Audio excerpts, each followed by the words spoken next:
Hey, Lucy here from e-commerce marketing with another e-commerce optimization tip. We've already talked about image optimization in a previous blog post and video and the importance of optimizing images, but now I'm going to talk about some variations you could perhaps split test to see what kind of results you get on your sales pages. One thing you might want to do is try different types of product images. One trend you'll see on websites is that they have not just one image, but perhaps 4 or even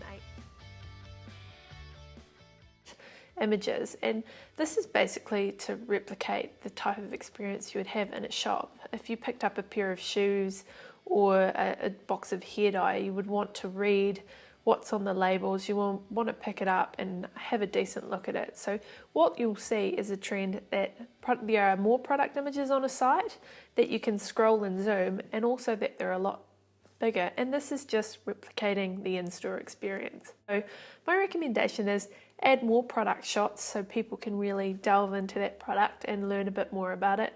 And make sure you optimize them for image search. Alt tags are really good to tell Google, hey, this is what the image is and this is what it's about.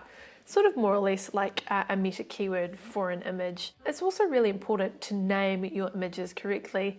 This is something that often can be a problem for me when building new websites. If you get the entire picture of every single staff member, personally not having met 100 different staff members, you wouldn't know which person to put next to which name on which page. So giving images a name that reflects who and what the image of is really helpful, not only for usability if you're making changes to your website, but it also tells Google this is a picture of Lucy Ross, Director at Ecommerce Marketing.